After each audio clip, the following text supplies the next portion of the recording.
जय हिंद।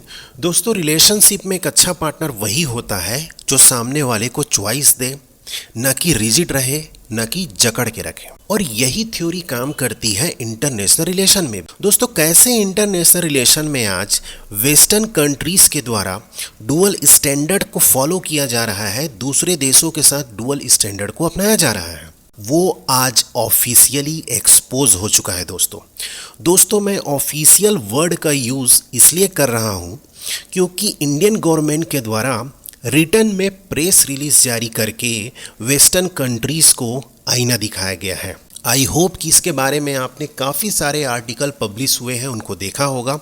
क्या है पूरा मामला, क्या फ्यूचर में इसका इम्पैक्ट होगा भारत और वेस्टर्न कंट्रीज़ के रिलेशन में, इसे समझने के लिए इस मैटर को डीपली डिकोड करने की आवश्यकता है। तो चलिए इसकी शुरुआत करते हैं। दोस्तों, मुझे याद है कि जब पीएम मोदी रसिया के ऑफिशियल विजिट पर थे, तब व्लादिमीर पुतिन ने एक बात कही थी। उन्होंने एक स्टेटमेंट दिया था कि मैं जानता हूं कि आज भारत पर कितना वर्ल्ड प्रेशर है। वो जानते थे कि भारत वर्ल्ड प्रेशर के बावजूद भी कैसे रूस के साथ अपने रिलेशन को बनाए रखे हैं और उसका किसी भी प्रकार का इम्पैक्ट नहीं पड़ रहा है। उन्होंने यह बात इसलिए कही थी दोस्तों, क्योंकि वर्ल्ड प्रेशर के बावजूद इंडिया रूस से ऑयल परचेस कर रहा है, बल्कि उसके साथ अपनी दोस्ती को और घनिष्ठ भी करता जा रहा है।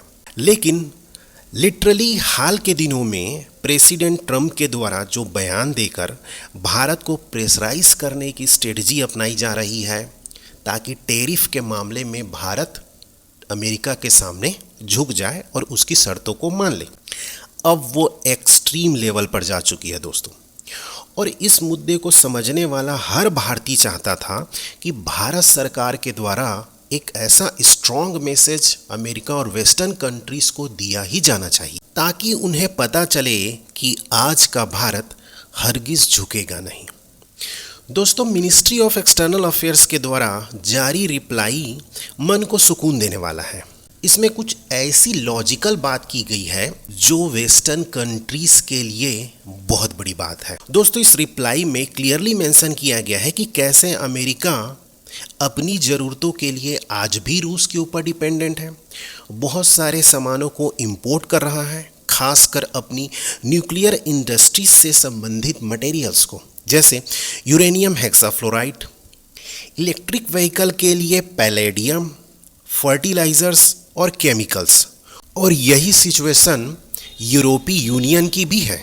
दोस्तों, जिन चीज़ों को वेस्टर्न कंट्रीज़ और अमेरिका खुद मज़े से कर रहे हैं अपनी इकोनॉमी बचाने के लिए, वो कैसे किसी दूसरे कंट्रीज़ के ऊपर दबाव डाल सकते हैं कि वो रूस से सामान ना खरीदें।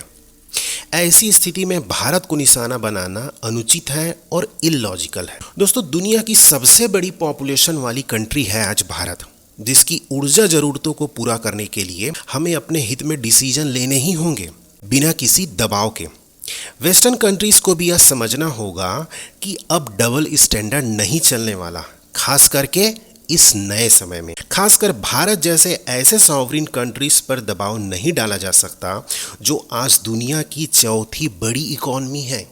आप पाकिस्तान जैसे देशों पर दबाव डाल सकते हैं क्योंकि वो दूसरों के लोन पर, दूसरों के ग्रांट पर अपने देश को चला रहे हैं, लेकिन भारत एक सॉवरेन कंट्री है, दुनिया की चौथी बड़ी इकॉनमी है, इस पे आप दबाव नहीं डाल सकते। और ख़ासकर भारत और रूस जैसे रिलेशन पे, जो कि एक टाइम टेस्टेड रिलेशनशिप है भारत और रूस के बीच में।